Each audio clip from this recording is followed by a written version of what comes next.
दोस्तों, क्या आपने कभी गुटखा बनते देखा है? और क्या सच में गुटखा में कांच का मिश्रण भी मिलाया जाता है? और किस जगह बनती है आपको पता है? तो दोस्तों, इसको बनाने के लिए सबसे पहले इस्तेमाल किया जाता है सुपारी का। और सुपारी हमें मिलती है इस पौधे से, जो कि आप अभी देख रहे हैं। जी हाँ, यहाँ पर सुपारी की खेती की जाती है। इन छोटे छोटे पेड़ों पर सुपारी के फल लगते हैं और जब तक ये फल पक नहीं जाते तब तक इन्हें अच्छे से पाला पोसा जाता है। जब ये सुपारी का पौधा अच्छे से बड़ा हो जाता है, इसके फल को पौधे से अलग कर लिया जाता है। इसको भी अलग करने का प्रोसेस ठीक वैसा ही होता है। इसको आप पीट कर पेड़ से अलग किया जाता है।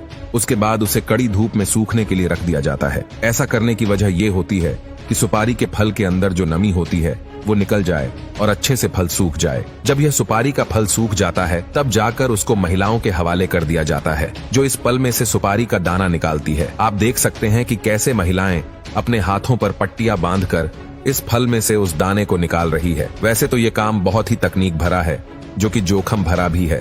तेज धार वाले हथियार की तरफ बिना देखे यह कैसे सुपारी को काटे जा रही है। अब इस सुपारी के दाने को बहुत ही गंदे और बेकार लाल रंग के केमिकल में उबाला जाएगा। ऐसा इसलिए किया जाता है क्योंकि कोई जब भी तंबाकू खाए तो उसका मुंह तंबाकू के रंग से लाल हो जाए। आपको बता दें कि इसको उबालने के लिए किसी और लकड़ी की नहीं बल्कि सुपारी की उस छाल का ही इस्तेमाल किया जाएगा जिससे ये निकला था। जब यह अच्छी तरह से केमिकल के साथ घुल मिल जाता है तब उसको सुखाने के लिए रख दिया जाता है। इसके बाद जब ये सूख जाता है तो उसके छोटे छोटे टुकड़े किए जाते हैं। अब ये सुपारी तो तैयार हो गई है, मगर अब बारी है उसमें मिलाए जाने वाले तंबाकू की। तंबाकू को शुरू में बाहरी फ्रेम में उगाया जाता है, जिसे सीडबेड कहा जाता है। गर्म इलाकों में यह फ्रेम गीली घास या एक कपास की चादर से ढके होते हैं। 8 से 10 सप्ताह के बाद जब तंबाकू के पेड़ लगभग 10 इंच के हो जाते हैं तो इन्हें खेतों में शिफ्ट कर दिया जाता है।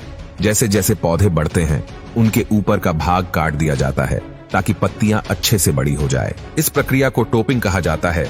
90 से 120 दिन के बाद तंबाकू के पौधे कटाई के लायक हो जाते हैं। इसके बाद इन पत्तियों को फैक्ट्री में शिफ्ट किया जाता है, जहां पर इन्हें सुखाया जाता है, जिसको करने के लिए कृत्रिम गर्मी यानी कि आर्टिफिशियल हीट का इस्तेमाल किया जाता है। जब यह भूरे रंग की हो जाती है तो इन्हें अलग करके छोटे छोटे टुकड़ों में बांट दिया जाता है, जिससे ये असली तंबाकू के रूप में आ जाती है। और तंबाकू के अंदर कांच डाला जाता है। उसको डालने के लिए कांच की बोतल को मशीन के अंदर डाला जाता है और फिर मशीन उसको इतना बारीक पीस देती है कि ये एक पाउडर बन जाता है। इसको अगर आप अपने हाथ में उठाएंगे तो आपके हाथ को तो ये नहीं काटेगा, मगर हमारे मुंह के अंदर की स्किन थोड़ी सेंसिटिव होती है, इसलिए अगर कोई इसको तंबाकू के साथ चबाता है तो मुंह के अंदर से फट जाता है। और जब तंबाकू उस फटे हुए मुंह को लगता है तो हल्की सी जलन का एहसास होता है और इसके बाद तंबाकू का नशा और तेजी से चढ़ता है। इसके बाद सुपारी के मिश्रण और तंबाकू के पदार्थ को कथा पान मसाला के साथ एक कांच का पाउडर मिलाकर मशीन के अंदर डाल दिया जाता है। फिर इन्हें पैकेजिंग के लिए भेज दिया जाता है और छोटे छोटे पैकेट्स में रैप किया जाता है। तो दोस्तों, यह था पान मसाला बनाने का पूरा प्रोसेस। आपने देखा, इसमें सारी चीजें वो डाली जाती हैं जो हमारे शरीर को नुकसान पहुंचाने वाली होती हैं।